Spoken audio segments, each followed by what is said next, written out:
ایک بزرگ فرماتے ہیں کہ ہم حج کرنے گئے تھے۔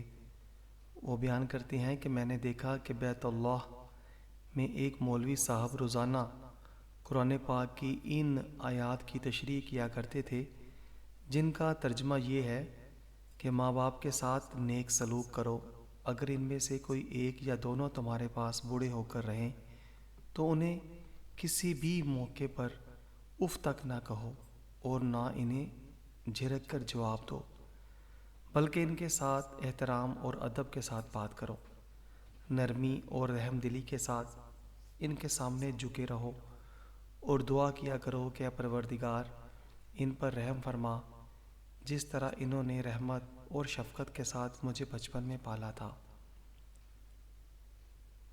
اور بعض اوقات بیان کرتے کرتے ان کی آواز لرزنے کانپنے لگتی اور الفاظ رک رک کر زبان سے نکلتے اور آنکھوں سے آنسوؤں کی لڑیاں بہنے لگتیں۔ میں نے اپنے ساتھیوں کی طرف دیکھا تو وہ بھی میری طرح سب حیرت زدہ ہیں کہ آخر ان آیات قرآنی کی تشریح میں مولوی صاحب پر اس قدر گریہ و زاری کیوں طاری ہو جاتی ہے۔ اس کی ان کی ضرور کوئی وجہ دریافت کرنی چاہیے، ہمیں بھی کچھ نصیحت حاصل ہو، اور یقیناً ہم ان سے پوچھتے ہیں۔ لہٰذا جب وعظ ختم ہوا تو ہم ان کو چائے پینے کے لیے کہا۔ ہمارے اصرار کرنے سے مولوی صاحب مان گئے۔ ہم حرم شریف سے باہر نکل کر ایک ہوٹل میں چائے پینے بیٹھ گئے۔ حج کے دنوں میں حرم شریف کے آس پاس جتنے ہوٹل ہوتے ہیں وہ اکثر دن رات ہی کھلے رہتے ہیں۔ غرض ہم بھی ایک ہوٹل میں جا کر چائے پینے لگے اور باتیں ہونے لگیں۔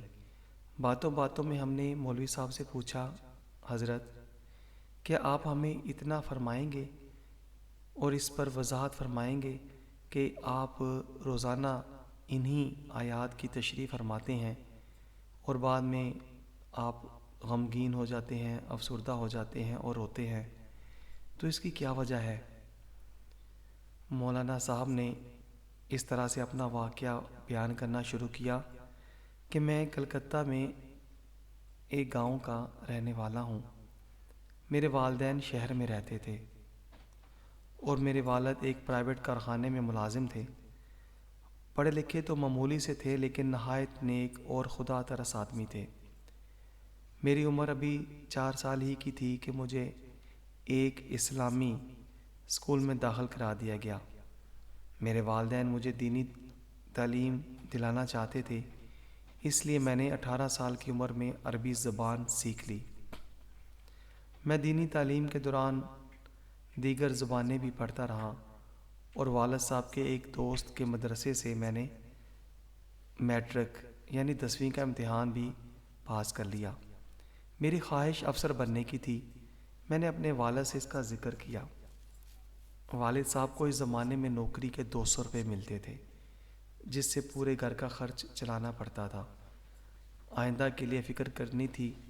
میرے والد صاحب کا یہ خیال تھا کہ میں اب کوئی ملازمت کر لوں تاکہ گھر کا انتظام سنبھالنے میں آسانی ہو، لیکن میرا پکا ارادہ یہ تھا کہ میں چونکہ دوستوں میں ایسی صحبت میں بیٹھ چکا تھا کہ جہاں پر سکول کالج کی تعلیم کا بہت زیادہ ویویلا تھا، لہٰذا میں نے کالج میں داخل ہونے کی اپنے والد محترم کے سامنے خواہش کو ظاہر کیا۔ والد محترم چونکہ اس طرح کی تعلیم سے زیادہ باخبر نہ تھے تو ان کو میں نے آسانی سے راضی کر لیا اور وہ راضی ہو بھی گئے۔ میں نے ایک کالج میں داخلہ لے لیا۔ میری والدہ بڑی کفایت شار اور عقل مند تھیں۔ اپنے خالی وقت میں وہ موم بتیاں بنا کر اچھے خاصے پیسے حاصل کر لیتیں۔ اس طرح ان کو محنت تو بہت کرنی پڑتی لیکن وہ میری پڑھائی کی ضروریات کو پورا کرنے کے لیے کافی وقت کام میں گزارتیں، اور جس سے ان کی صحت بھی کافی گر چکی تھی۔ اور دوسری طرف میری والدہ جب کچھ پیسے اکٹھے کرتیں تو وہ چپکے سے مجھے دے دیا کرتیں کہ بیٹا یہ رکھ لو، تم دین کی تعلیم لے رہے ہو تو یہ تمہیں بہت فائدہ دیں گے، پیسے ضرورت کے وقت کام آئیں گے۔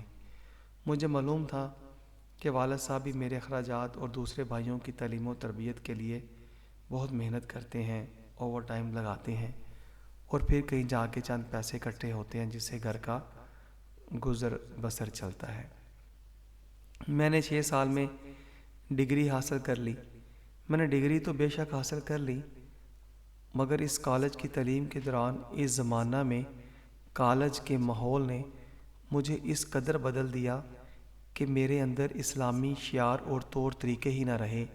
میں بالکل ایک لا دین بچے کی طرح پروان چڑھتا ہوا دین سے دور اور بیزار ہوتا چلا گیا، اور میں اپنے اسلام کو بالکل ہی بھول چکا تھا۔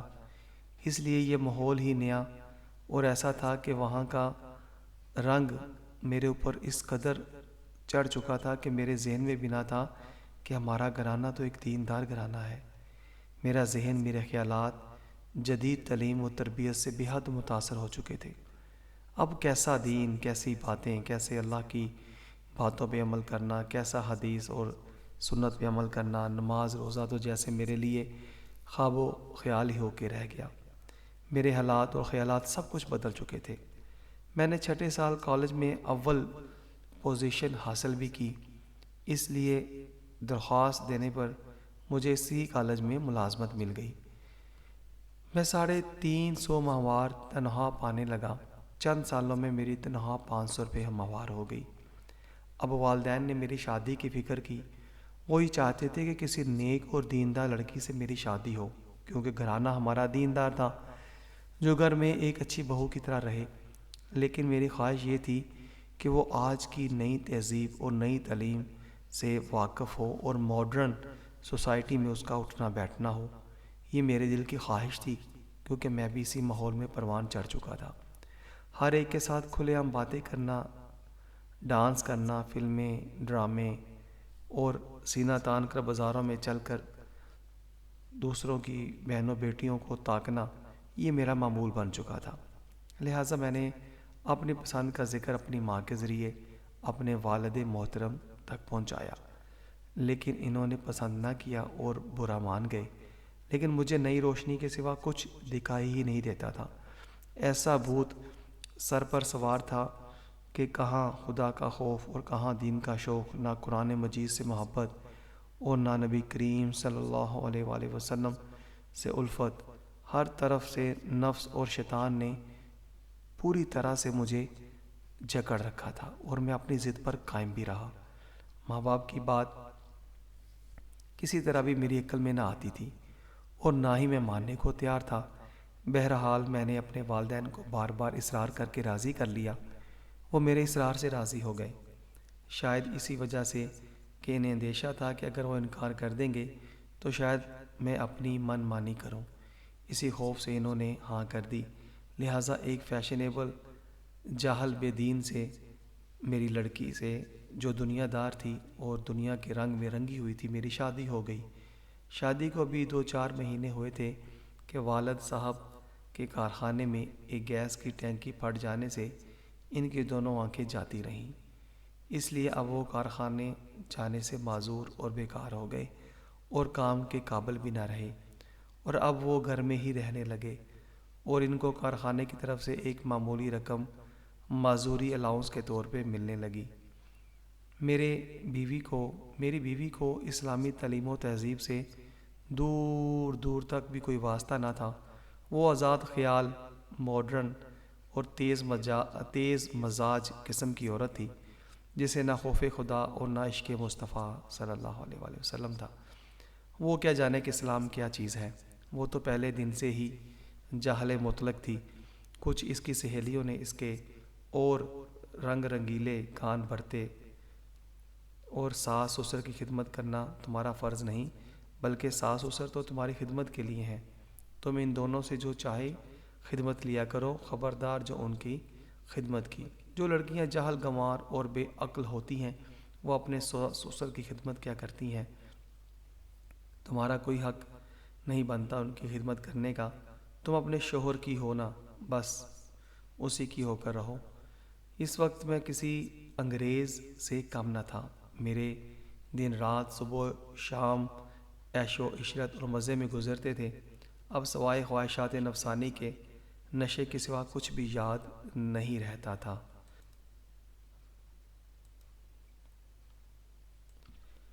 لیکن جب میں نے دیکھا کہ میری محبوبہ بیوی میرے بوڑھے ماں باپ کی خدمت سے نفرت اور پرہیز کرتی ہے تو میں اس پر اکثر ناراض ہو جاتا، لیکن آہستہ آہستہ اس نے مجھ پر کچھ اس طرح سے جادو کر دیا کہ میں اس کی ہر حرکت پر اظہار پسندگی کرتا چلا گیا۔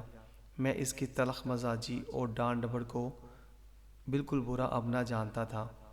خواہ وہ میرے سامنے میرے والدین کو کچھ بھی کہتی، میں بھی چپ کر کے جیسے کہ میرے کان پہ جون تک نہ رینگتی ہو، مجھے ذرا بھی احساس اور برا معلوم نہ ہوتا تھا۔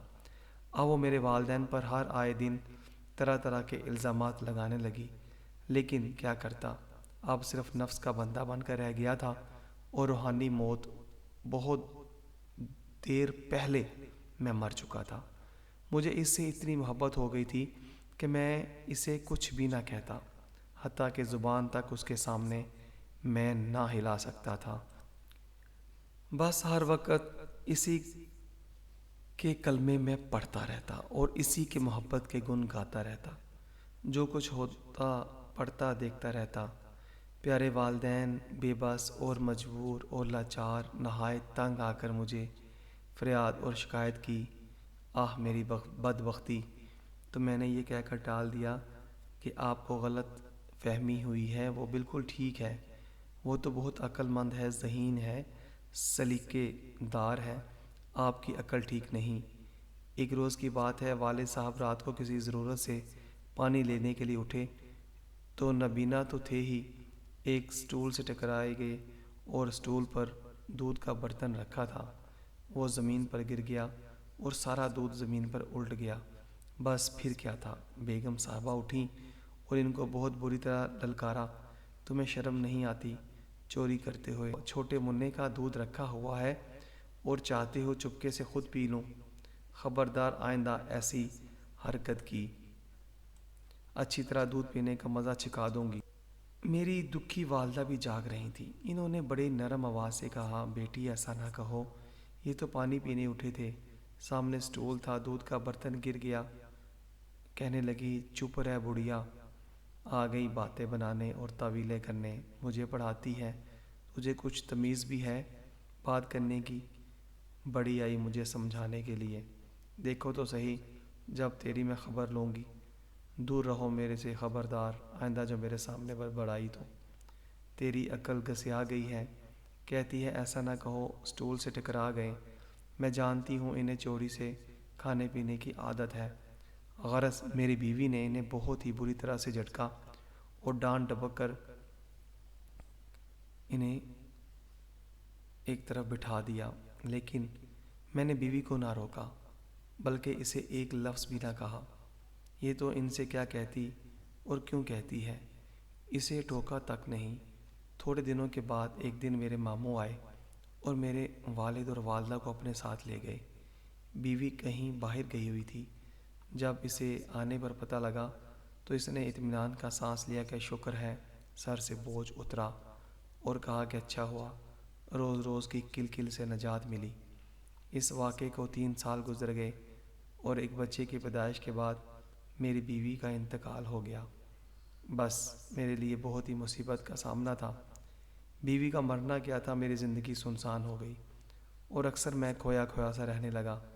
میرے ایک بہت ہی مخلص دوست نے، انہوں نے جلدی ہی ایک غریب گھرانے میں میری شادی کرا دی، اور یہ میری بیوی حافظ قرآن تھی، نماز، روزے اور دیگر تعلیمات اسلامیہ کے نور سے روشن تھی، بڑی ہی دیندار تھی، میری ہر طرح سے فرما بردار تھی۔ وہ اب بھی زندہ ہے اور میرے گھر آباد ہے۔ جب میں فکر آخرت سے بے فکر ہو کر بستر پر کبھی پڑا کھیلوں کے میچ میں دیکھ کر زندگی کے بہترین وقت ضائع کر رہا ہوتا، مجھے وہ کہتی کہ آپ یہ کیا کر رہے ہیں، قیامت کا دن بہت قریب ہے، ہمیں تو اللہ کی بارگاہ میں جانا ہے، اور اللہ تبارک تعالیٰ نے ہم سے دنیا میں جو ہمیں بھیجنے کا مقصد ہے اس کے متعلق سوال کیا جائے گا۔ تو وہ قرآن کی تلاوت میں مشغول ہوتی رہتی اور مجھے بھی دعوت فکر دیتی رہتی۔ ایک دن کی بات ہے کہ میں نے چارپائی پر بیٹھا تھا اور بیوی قرآن مجید کی تلاوت کر رہی تھی کہ اچانک وہ اس آیت پر پہنچی جس کی تلاوت و تشریح روزانہ آپ مجھ سے سن رہے ہیں، تو میری آنکھوں کے سامنے وہ تمام واقعات آ گئے جو پچھلے گزر چکے تھے، اور میرے ساتھ میرے والدین اور میرے ساتھ میرے ماں باپ نے جو سلوک کیا تھا اور انہوں نے جو زحمت تکلیف میرے لیے گوارا کی تھی، تو میری زبان سے بے ساختہ نکل گیا، ہائے میرے ماں باپ، اور میں بے ہوش اکثر ہو جاتا اور ہوش میں نہ رہتا۔ غرض اب اتنے عرصے کے بعد مجھے میرے ماں باپ کی یاد آئی کہ زمانہ دراز گزر گیا، ہائے افسوس، میری آنکھوں سے آنسو آ گئے۔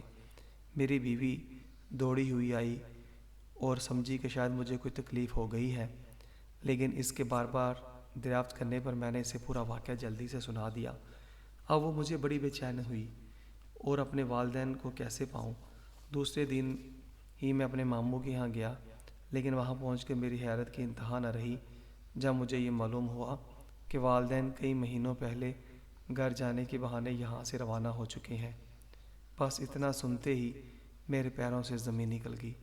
ہائے بڑھاپے میں میرے والدین کہاں گئے، کہاں ہوں گے، کس حالت میں ہوں گے۔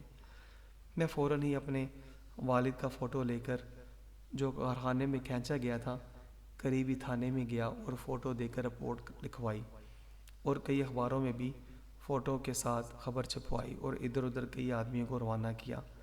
اب مجھے رات بھر نیند نہیں آتی تھی اور ہر وقت اس فکر میں رہتا تھا کہ کسی طرح بھی میرے والدین مل جائیں۔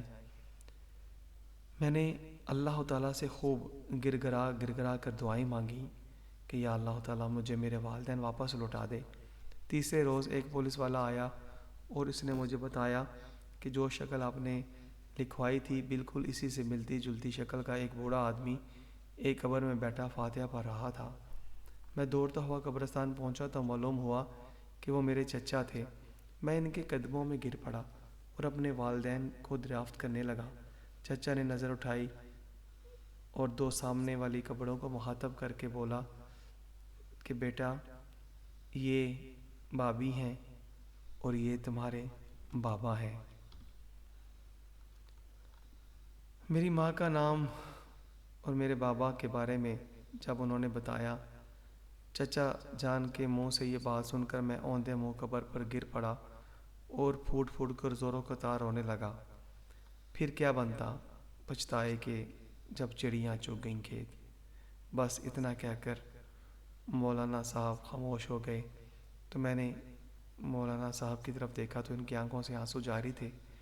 بزرگوں نے سچ کہا ہے کہ انسان سے بعض ایسی غلطیاں سرزد ہو جاتی ہیں جو ساری عمر کے لیے افسوس پیدا کر دیتی ہیں،